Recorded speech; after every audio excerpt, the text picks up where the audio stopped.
Hello friends, आज हम लोग सिगमंड फ्रायड का एक बहुत ही महत्वपूर्ण सिद्धांत व्यक्तित्व के मनोविश्लेषणात्मक सिद्धांत को देखेंगे। एग्जाम के पॉइंट ऑफ व्यू से यह टॉपिक बहुत ही महत्वपूर्ण है। इस टॉपिक से हर टीचिंग एग्जाम में 2 क्वेश्चन अवश्य पूछा जाता है, इसीलिए इसे अंत तक देखें। व्यक्तित्व के मनोविश्लेषणात्मक सिद्धांत को समझने से पहले हम लोग व्यक्तित्व के बारे में बेसिक बातों को जान लेते हैं। व्यक्तित्व एक व्यक्ति के समस्त मानसिक एवं शारीरिक गुणों का एक ऐसा गतिशील संगठन है जो वातावरण के साथ उस व्यक्ति का समायोजन निर्धारित करता है।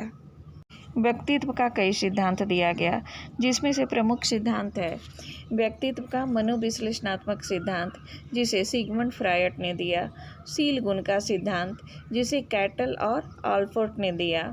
शरीर रचना सिद्धांत, जिसे शेल्डन ने दिया। मांग आवश्यकता सिद्धांत, जिसे अब्राहम मास्लो ने दिया। अब हम लोग सिगमंड फ्रायड द्वारा दिया गया व्यक्तित्व के मनोविश्लेषणात्मक सिद्धांत की ओर चलते हैं। व्यक्तित्व के मनोविश्लेषणात्मक सिद्धांत के जनक प्रतिपादक सिगमंड फ्रायड हैं, जो ऑस्ट्रेलिया के रहने वाले थे। इनका जन्म 6 मई 1856 में तथा इनकी मृत्यु 1939 को हुआ था। मन का विश्लेषण करके व्यक्तित्व के जिस सिद्धांत को दिया जाता है उसे मनोविश्लेषणात्मक सिद्धांत कहा जाता है। व्यक्तित्व के मनोविश्लेषणात्मक सिद्धांत को सबसे पहले सिगमंड फ्रायड ने दी थी। इन्होंने अपने सिद्धांत को समझाने के लिए मन या माइंड की 3 दशाएं या स्तरों को बताया है। फर्स्ट चेतन मन, सेकंड अचेतन मन और थर्ड अर्धचेतन मन। सबसे पहले हम लोग चेतन मन को देखेंगे। चेतन मन संपूर्ण मन का 10% होता है। चेतन मन से तात्पर्य मन के वैसे भाग से होता है जिसमें वे सभी अनुभूतियाँ एवं संवेदनाएं होती है जिसका संबंध वर्तमान से होता है। अब हम लोग अचेतन मन की ओर चलते हैं। अचेतन मन संपूर्ण मन का 90% भाग होता है। हमारे कुछ अनुभव ऐसे होते हैं जो न तो हमारे चेतन में होते हैं और न ही अर्धचेतन में। ऐसे अनुभव अचेतन में होते हैं। अचेतन मन दुखी, दमित इच्छाओं का भंडार होता है। अचेतन मन में ऐसी इच्छाएं होती है जिनको हम बाहर व्यक्त नहीं कर सकते। दबी हुई इच्छाएं अचेतन मन में होती है। अब हम लोग अर्धचेतन मन की ओर चलते हैं।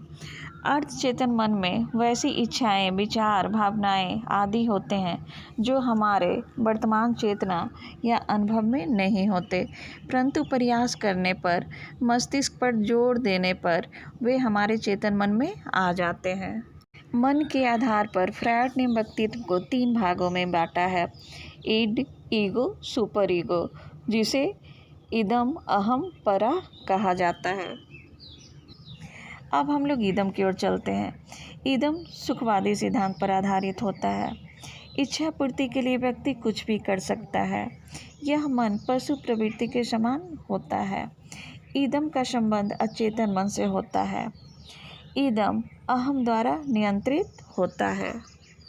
अब हम लोग अहम, ईगो की ओर चलते हैं। अहम मानवतावादी सिद्धांत पर आधारित है, अर्थात इसका संबंध वातावरण की वास्तविकता के साथ होता है। वास्तव में अहम व्यक्तित्व का कार्यवाहक है। यह ईदम और परा अहम, ईड और सुपर ईगो दोनों के मध्य तालमेल स्थापित करता है। तनाव से मुक्ति पाने के लिए यथार्थ का मार्ग चयन करता है। ईदम पर अंकुश रखता है और नियम विरुद्ध कार्यवाहियों को नियंत्रण में रखता है।